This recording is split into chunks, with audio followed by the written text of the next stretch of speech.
All right, what's up, guys? I have another update for my Tenyi deck. I really like this deck. It's been one of my favorite decks over the last past maybe like 2 weeks. I really enjoy it. A really cool deck. Really explosive. I can't believe some of the turn one boards that you can make with this deck. I've noticed that a lot of other players, at least from the replays that I've watched, they end on these minuscule boards. They don't seem to go for this particular build. Maybe their build is the right build. I don't know, but like I said, I love this build. Very explosive. But let's get started. We play 3 copies of Tenyi Spirit, and that is Adhara. Love this card. This is one of my favorites. Really, I love seeing this in the opening hand. Its general effect. So for all of the Tenyis, you can either banish them out of the, if you control a non-effect monster, if you can banish them out of the hand or graveyard to apply one of their random effects. That's number one. Number two, if you control no effect monsters, meaning either you control no monsters whatsoever, or if you control a legitimate, like, normal monster, or like a Blue Eyes Ultimate, or one of the Tenyi Link monsters that don't have an effect. If you control one of those, you can special summon it for free. So it's really cool. The combos, the link climbing in this deck is awesome. So for this particular one, it can special summon itself. It's an Earth and it's a tuner, which makes it awesome. I love this card. It lets you summon Fury Beast very easily. But also what's really cool about this one is you can banish it out of the graveyard if you control a non-effect monster, and then you can add back another one of your banished Tenyi cards. And if you know anything about Tenyis, they all banish themselves. So this one recycles plays. It recycles cards. It is a hard once per turn. I think all of the secondary effects are hard once per turn. But you get to basically get a free resource every single turn. It helps you win the grind game. One of the more important cards of the deck. Definitely play this one at 3. Then we've got 3 copies of Vishuddha. Another one which is one of my favorites. Again, it can special summon itself if you control no effect monsters, but its secondary effect is super awesome. I love it. Basically, you can banish this again from your hand or from your graveyard if you control no effect. If you control a non-effect monster, and then you can bounce a card from your opponent's side of the field back to their hand. This is not a quick effect. You can only use it during your turn, but this is really good going second. It's really good at playing against. It's really good again, like playing against something like a Thunder Dragon, because you don't do anything that it's like they can't really respond to what you're doing. So you can, for example, let me get the right cards to explain this real quick. You can, for example, let's say you summon Adhara here. You special summon that, link that away, make a monk, and then you can banish this out of your hand and then bounce one of their like end board monsters, like one of their crazy end board monsters, like Dragon Abyss or something like that. And what's good about it is that these cards banish themselves for cost, so they can't negate them on field. They're not spell cards. Like it's awesome because you can bounce their cards without really doing anything that starts a chain, because it activates basically all the way in the banish zone. So they can't really do anything because they only really negate cards on the field. So I really like this card for dealing with their boards and other boards of similar sorts. Also good for bouncing stuff like Imperial Order, anything that would like kill some of your combo cards. So really good card. Also good randomly, really good in like Red Eyes and stuff. So maybe I'll drop that sometime. But really cool. This one, again, same effect. The first effect, which is basically a special summons itself. Secondary effect. If your non-effect monster is targeted, you can banish this from the graveyard and destroy and negate the card that targeted your non-effect monster. So it's cool. It's protection. I think it's really good. It's one of the better ones, especially with all of the various targeting effects. Yeah, it's pretty awesome. And then we've got 3 copies of Nocta. This card, when your non-effect monster battles, either you attack or they attack you, you can basically banish this out of the graveyard, make your opponent's monster lose 1,500. Again, it doesn't like target all it does is just drop attack. It doesn't target, which is really cool because it can help you get over some really large monsters. Like sometimes your opponent will summon stuff like I mentioned, the Thunder Dragon stuff. They'll summon monsters. They'll summon like a is it not number 95, number 38. The number monster that basically negates spells. They'll summon that, and they'll summon it under Saryuja, so it'll have like a 300 point attack boost. and you'll try to, like, for example, use this to attack into one of their monsters, and it'll reflect the attack back to 38, and then you can just banish this out of the graveyard, make them 1500 less, and you can still, like, survive and attack and do well, which is really cool. So I like this one. And then this one is my least favorite. And it's actually, believe it or not, the most expensive, which is, like, baffling to me. It's Shithana. This card, basically, you can, when a non-effect monster is destroyed, you basically bring one of those destroyed monsters back and destroy a monster your opponent controls. So in some ways, that sounds like, wow, that's really good, right? But the issue with this card is, it's like there's a lot of non-destruction removal in the meta. So there's a lot of the times where it just sits in the graveyard and just does nothing. There's a new one coming out that I'll probably use to replace this, but we'll see what the future holds. I'm still not sure. Then we play 3 copies of Mare. Love this card. A lot of people were saying in the last deck profile, why do you play 3? You only have to play 1. You just send it to the graveyard. You only, use it that way. Okay, this card, the problem with this deck is it doesn't really search a lot. It has one single search card in the entire deck, and then the only other time you touch the deck is with Pot of Desires. You touch the deck with 2 cards in this entire deck. It doesn't search. So the beautiful thing about having this in your opening hand is that it's very much still playable. It has so much synergy with this deck because you can use Shaman to basically discard this card and then target a worm monster in the graveyard, which this itself is a worm, and then special summon this. And then you're wondering, why do you care about this stupid seahorse? Well, I care about the stupid seahorse because this lets you special summon 3 free tokens. Three times. You can read it on there because people are saying it's once per turn. It's not once per turn. It's thrice per turn. You can summon up to 3 tokens, 3 level 1 tokens. Number 1, tokens are non-effect monsters, so they help you trigger your various effects. Now, that's number 1. Number 2, you can use the tokens to make such a huge array of just amazing... Oh, by the way, it's a tuner, too, so you can help you make stuff like F.A. Dawn Dragster. And it helps you summon... It can help you summon stuff like Appaloosa and other really big Link monsters. It can help you go into your Tenyi non-effect boss monsters. Like, this card does so much. Like, it gives this archetype basically a free +3 at any time, which is insane when you have a deck that maybe hasn't even had all of its resources come out yet. So really, really an awesome card.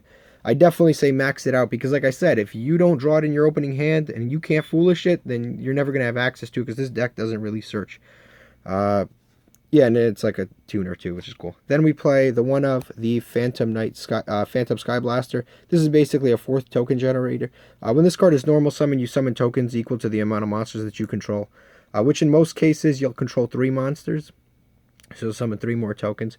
Oh yeah, and by the way, I have done test hands on this particular deck. Not this exact build, but the previous build. Very similar in a lot of ways. I refined it in this deck build because people have asked me to post the newer version. But definitely go check that out. It shows a lot of the end board, a lot of the end combos. Really, really cool. Check that out if you have the time. So that does all of the monsters. We've got the token generators, the regular cards.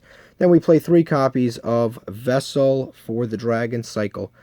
Amazing card. One of the only... there are only 3 cards in this entire deck that are basically hand trappable. And I'll go over all of them, but this is one of them. It's basically this, a Link monster, and Pot of Desires. Everything else is basically untouched by Ash. Technically, this is touched by Ash too, but, like, it's still debatable. But basically, this card lets you send any worm in your deck to the graveyard, which in most cases, if you don't have a Mare in your hand, it'll be Mare. And then if you control a non-effect monster, you can add a Tenyi monster to your hand. So it's just like, it does so much positive stuff for the archetype. It's insane. Really awesome card. That's that card. Then we have 2 copies of Flawless. I used to play 3 copies. Now let me tell you why I play 2 copies. This is a card that is very good on an end board where you have a non-effect monster. It's great because it lets you draw into other things, it lets you draw into hand traps, interruptions, stuff like that. So in that way, it's good. The issue is you never, under any circumstance, want to see more than one of this card in your hand. Also, this card isn't exactly a win condition. It does really nothing in your hand. It's a card that, like, it's like a Pot of Greed the following turn. That's what this card is. But it's like, it doesn't really help advance your strategy in your hand on turn one, and that's kind of the issue with this card. I'm almost to the point where I kind of want to cut it and just play 2 more hand traps, to be 100% honest with you. But I cut one of this card because you really never want to see more than one of this in your hand, because literally on play it does nothing. Like, what's cool is the Link monster discards, but typically you want to discard more worms into the graveyard, or if you have a Mare, you want to discard a Mare. You don't want to discard spell and trap cards. So, like, in a lot of ways, you don't want to see more than one of this in your hand at any given time. So I went ahead and bumped it to 2. I might even replace them and just play hand traps. Then we play 3 copies of Instant Fusion. This is a new thing. Before I used to play Gene Warped Werewolf along with 3 copies of Unexpected Die. I realized this deck doesn't normal summon anyway, so at first I just removed the Unexpected Dies, and then I was like, you know what? Let me add this here.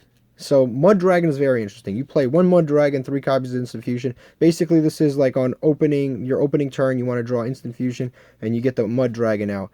Mud Dragon does multiple things for the deck. Number 1, yeah, you can summon it for free with Instant Fusion. Well, not for free, with a cost of 1,000 life points. Instant Fusion can't really be ashed like Unexpected Die and all of the other normal monster searching cards can be. So Instant Fusion can't be, like I said, can't be ashed or interrupted in a lot. It really can't be interrupted with a hand trap. But what's awesome about Mud Dragon, it does multiple things for the archetype. Number 1, it's a worm. So automatically it can help you make, like, let's say you're low on resources, it can help you make a shaman. So right off the bat, like that right there makes it great. Number 2, it can turn itself into any attribute whatsoever.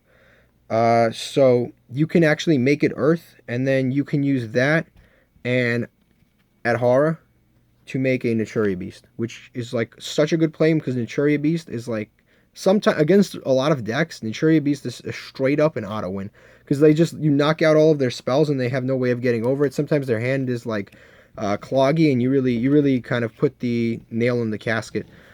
So that's awesome. And then its last effect, and I'll show you a quick combo of why I like it.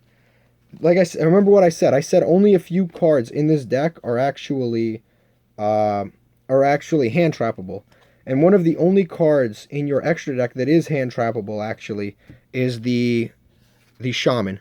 She's one of the only cards that is hand trappable, because she discards for cost, and then they can either impermanence or Veiler the card. So here's what you do, right? So you have any Tenyi monster. So let's say, for example, we have Adhara. We activate the effect of Adhara because we have no monsters on field. We special summon Adhara. We're going to link away the Adhara. We're going to summon the Monk with the Adhara. Then we're going to activate the Instant Fusion. Hold on, not yet. Hold on, let me just screw that one up a little bit. But let's say we had another Tenyi monster, Vishuda. We summon that right here, as you're usually going to have more than one anyway. Then we activate the Instant Fusion. We summon the Mud Dragon right underneath. Then we activate the effect of Mud Dragon, turning Mud Dragon into a fire monster. Now, the effect of Mud Dragon is that monsters who have the same attribute as Mud Dragon cannot be targeted, which is just super awesome. So we change it to fire, then we link these 2 away, and then we special summon the Shaman. And if you notice, Shaman, her attribute is fire. Now she cannot be effect veilered, and she cannot be impermanence, because she can't be targeted. Now be careful. The ruling with Mud Dragon is, if, like, let's say for example your opponent targets Shaman, and then afterwards you chain Mud Dragon to change the attribute of him to fire, and then you'll say, oh well, now she can't be targeted. She can still be targeted. Like, once the target is set, you can't undo a targeting, basically. But basically you have to do it preemptively. But that's really cool, like, synergy. This card has so many different weird random synergies with this deck, and it's kind of awesome. I just can't believe it. It's a really, really good card for the deck. It's a worm, number 1. Number 2, it has the targeting protection. And number 3, it can make itself an earth and help you summon Naturia Beast. It's kind of stupid, like, how much synergy that card has with this deck. But let's move on. We've got, and I only kind of went, like, I only talked a lot about that card because that was one of the new additions to the deck. Then we've got another card that can be, what is it called? Hand trapped, which is Pot of Desires. Again, again, very good card with this deck, because What's awesome about this deck is that you play so many 3-ofs and so many once per turn cards that once you use them, it really doesn't matter if you banish more of them. Like, your whole thing is you want to create a really good end board, and then you have so many copies of various cards in your deck that you really, really don't care if you banish 2 or even 3 of some of them, because it really doesn't matter. So Pot of Desires, it's almost like this card was made for this deck. It's really, really good for this deck. Next, we've got 3 copies of Called by the Grave. Like I said, there aren't a lot of things for your opponent to hand trap, but the things that they can hand trap will really cripple you. Like, you really don't want them to hand trap, for example, the spell card that I showed, the Dragon Cycle, or where is she? The Shaman, for example, or the Pot of Desires. Those are basically the only 3 cards, and you really don't want them to hand trap those cards because they are really important for your combo to go through. So you play the 3 Called by the Grave. Also, you've seen Called by the Grave. It's a really good interruption card. If you really wanted to, you could replace this with some other hand trap you feel like that would be better, like an Ash Blossom or something. But again, it's your call. Then we play 1 copy of World Legacy Succession. You're basically link climbing the entire time. There is always a link zone open. This is another card that's like really good for this. I might even bump this one up. The only thing is this card bricks sometimes, so you don't want to have too many of them, but I think at 1 it's pretty safe. Play 1 copy of Monster Reborn, just very, very good. Again, helps with link climbing, undoing bad hands. Play 3 copies of Fists of the Unrivaled Tenyi. Basically, if you control a non-effect monster, it doesn't even have to be a Tenyi monster. It could be a freaking token off of Mare. If you control a token off of this card, you have a face-up non-effect monster. So if you control a non-effect monster, you can negate a spell, trap, or monster effect. And then additionally, if your opponent destroys this card, you can special summon a non-effect monster from your deck, which will basically get you one of these for free. Just for your opponent destroying a card, which is awesome. It punishes them for doing that. And then last 3 cards, we didn't play these last time, but we play 3 copies of Infinite Impermanence. I think this is the best hand trap in the meta. It's really good against Thunder Dragon. It's really good against a lot of decks, I think. It's really good against Orcust. It's good because they can't Call by the Grave on this card. For that reason, it's good. I think it's good against a lot of decks. And like I said, you can't use Call by the Grave. But if you don't, for example, have this or you don't want to run this, the cards that I would consider like easy replacements are the Field Spell. The Field Spell, and Call by the Grave are cards that you can replace. Field Spell, like I said, I'm on the fence. I might get rid of this altogether because there might be better cards to play. But you can replace, for example, and I had them over here, you can replace the Call by the Graves or any of those cards that I mentioned with either the Psyframe package, which would be those, and of course the Psyframe or Omega. You have natural level 8 synchros in the deck because you have Adhara and Vishuddha, which are level 7 and level 1 respectively, so it can already make Psyframe Lord Omega, so it's not really a waste in your extra deck. But on top of that, like I said, this is a decent package, because a lot of your combo starters are spell cards, so you activate the spell card, your field is empty, and then you activate the Psyframe to block a hand trap, which is really cool, so you can play that. That's a good option. Again, this is just to be clear, these are options. You can, of course, play the Ash Blossom. It's always a good generic option. You can play the Ghost Ogre if you want to, although I don't think that's one of the stronger cards in the meta. You can play Ghost Belle. She's really good. And don't forget, they're all getting reprinted in Dark Devastators, which is coming out in October. Or you can play the Droll. Droll is really good against Thunder Dragon. It's good against like a few different decks. But you can play any number of those. I think those are all pretty good for replacements for any of the cards that I mentioned if you wanted to. If you want to have more defense going second, although this particular build is more focused on going first, this deck can definitely go second. Next, we go on to the extra deck. Again, one of our newest cards, Mud Dragon. Love him. I can't believe how much synergy he has with the deck. He lets you summon cool synchros. He basically is a level 4 that you can summon without getting hand trapped. He lets you protect things that are the same attribute. He has immense synergy, and he's a worm. So I really like this card. Really great addition. It was one of the commenters who actually recommended it from the last video. Check it out. He recommended it, and I totally forgot about the card. The thing is, I even played this card in other decks, and I completely forgot. I'm like, oh yeah, Mud Dragon. But really, really, really good recommendation from one of the commenters. Then we've got Naturia Beast, one of my favorite cards to make. Basically, this card is like I said, like an auto win against certain decks. It really is, because you basically mill cards and negates. And when your opponent activates a spell, or when a spell is activated on the field, so even your own, although I wouldn't recommend you negate your own, you can mill 2 cards and then negate. But what's awesome is when you mill, you can mill a lot of your Tenyi cards, which give you secondary effects in the graveyard, which is so amazing. It's so much extra free synergy. You put Tenyi cards in the graveyard, and then they have activated effects in the graveyard. It's you can't make this stuff up. Then we've got an FA Dawn Dragster. This is a super free synchro that you can make with Mare. Basically, it just negates a spell or trap card by reducing the levels, and then it loses some attack. But like I said, it's just a free negate. If you set up, for example, like a Cherry Beast, you set up this in defense mode, and you're playing against something like Sky Strikers, like they're done. They literally cannot do anything, because this will negate all their spells. And if they have impermanence, which is like their only out to the Cherry Beast, you have the Dawn Dragster to negate the impermanence, which is just like, again, it's just awesome. Then we play the one Warlord Savage Dragon. Again, like I said, if you wanted to, where did I put it? If you wanted to, you can play the Psyframe Lord Omega. That's also an option. It's a great option.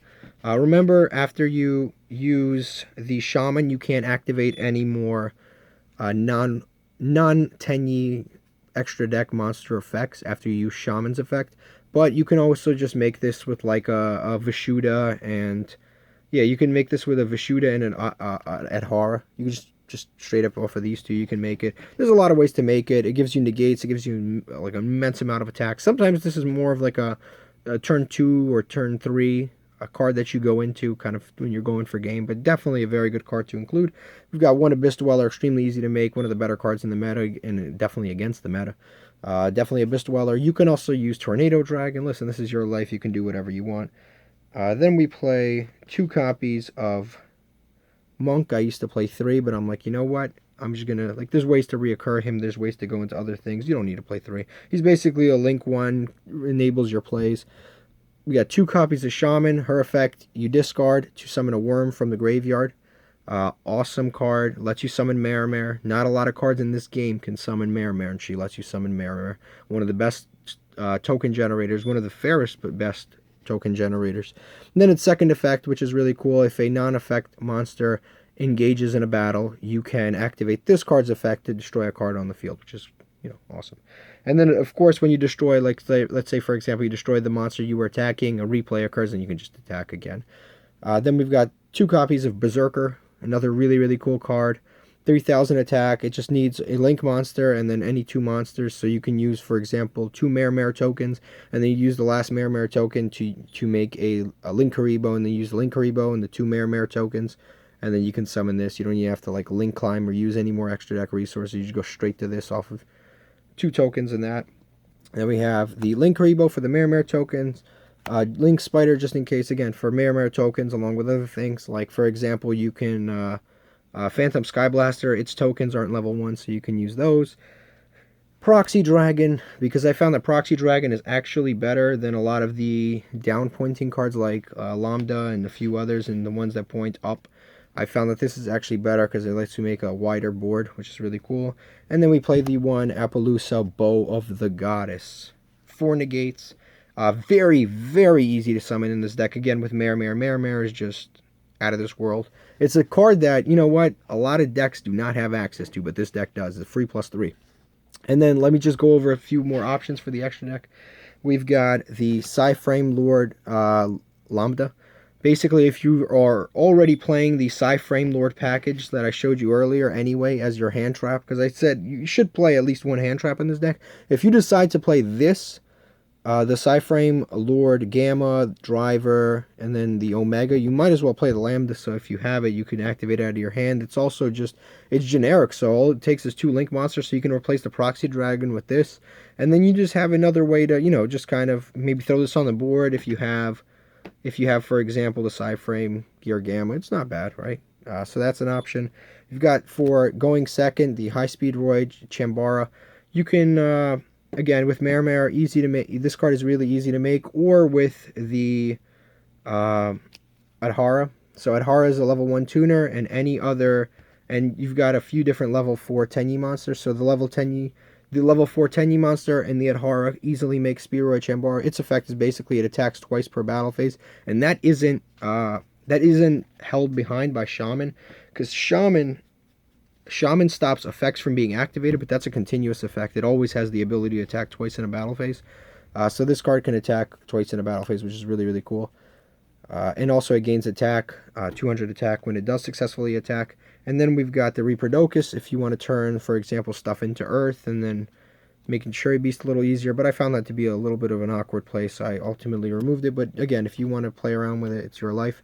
And then we've got the Trishula, which you can, again, easily make with all of the different synchro plays that you can do.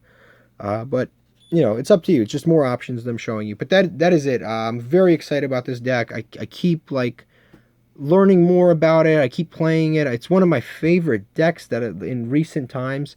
I almost can't believe how fun it is, honestly. It builds crazy boards. It builds some really, really enjoyable game states. And there's so much to keep in mind. You have the graveyard, the non-effect monsters. It's such a fun, high logic deck. It's so much fun to play. I really recommend after this maybe go pick up the core. It's very cheap. The deck is dirt cheap.